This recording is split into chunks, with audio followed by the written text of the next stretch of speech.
Hello BookTube! It's time for my August reading list. This one is a bit longer than my July one was, although it's a bit less diverse than I generally have been reading the last couple years. So firstly, last week or so, Amy Gets Lit mentioned on Twitter, which if for some strange reason you're on my channel and haven't watched Amy's yet, I would highly recommend checking it out. That she was gonna start reading through the Witcher series by Andrzej Sapkowski. I read The Last Witch this January, and I said that I would try and join her for some of the other books in the series, so this month I should be reading Sword of Destiny, which is the second of the two short story collections in the series. I mentioned last month that I was going to start Rick Riordan's Percy Jackson series, and I actually read the first two books rather than just the one, which means it is time for number 3, which is Percy Jackson and the Titan's Curse. Next up on my reading list for August is Kings of the Wild by Nicholas Ames. Now this has been quite popular in BookTube and the fantasy community as a whole for the last couple years that I've seen since I sort of rejoined it. The basic premise, if you haven't heard about it, is that, well, this is a world where mercenary bands are sort of like rock and roll bands, basically, and it centers around this one band which is sort of old and past their primes and sort of considered to be washed up, sort of like the Stones or the Beatles, basically, as they were once considered to be the greatest of all time. Now, I think I'm starting to be a bit of a broken record about this in my last couple videos, but I do really love seeing older representation in SFF, and considering all the praise this book and its sequel have received that I've seen, I am definitely looking forward to checking it out. The next on my list for August is a YA fantasy book, The Gilded Wolves by Roshani Chokshi. This is a historical fantasy heist novel that was fairly hyped just prior to its coming out, which was actually about the time that I joined BookTube the first time about a year and a half ago. Since I actually have it here in front of me, I'm going to read the blurb. It's 1889. The city is on the cusp of industry and power, and the Exposition Universelle has breathed new life into the streets and dredged up ancient secrets. Here, no one keeps tabs on dark truth, but even treasure hunter and wealthy hotelier Severin Montagne Allery.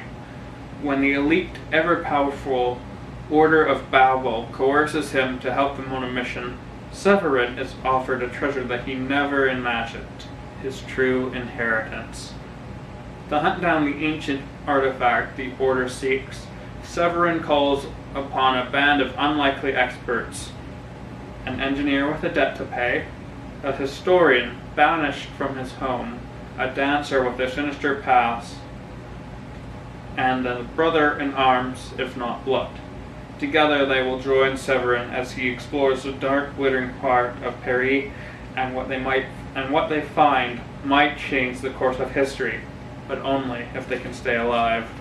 While we're on the subject of historical-based novels, let's continue with Black Chamber by S.M. Sterling. This takes place around the time of an alternate World War I, where Teddy Roosevelt became president in 1912 instead of Taft, and the U.S. has conquered Mexico in the lead up to this war. The U.S. still hasn't joined the European theater as in our history, but Roosevelt wants to, as the Germans are winning, as they kind of were again in our history at this point.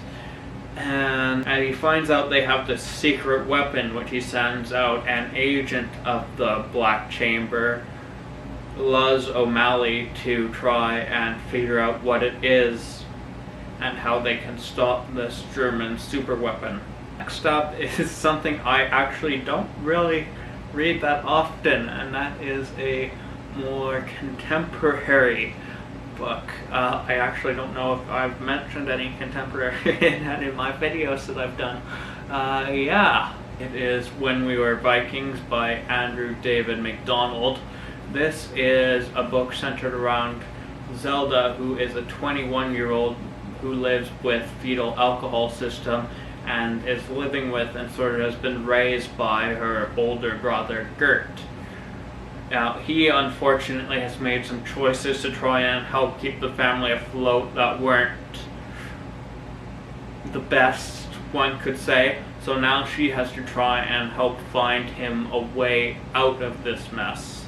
Now, I don't think I've mentioned this before, but in my day job I work with people with diverse abilities, including FASD.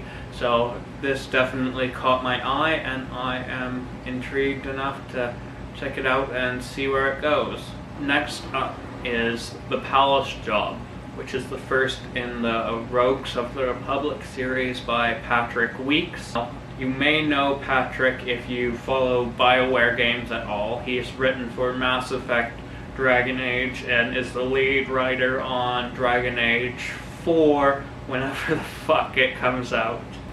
As the title sort of alludes to, this is another fantasy heist novel, much like the Gilded Wolves, or of course the Six of Crows series, which I actually haven't read yet. It seems like it includes quite the cast of characters such as a talking warhammer, a death priestess, a unicorn, and a lad with a prophetic birthmark. Oh, and an illusionist.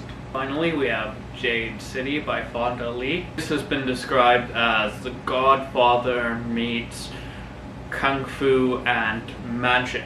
Basically, there's this magical jade that gives superhuman abilities to people, and it's sort of controlled by these rival crime families. And there we have it. That is my TBR for August 2020. 8 books in the 8th month. Seems fitting to me.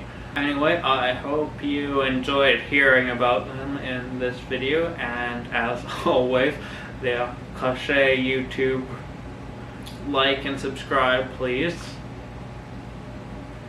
and I will see you same book time, same book channel.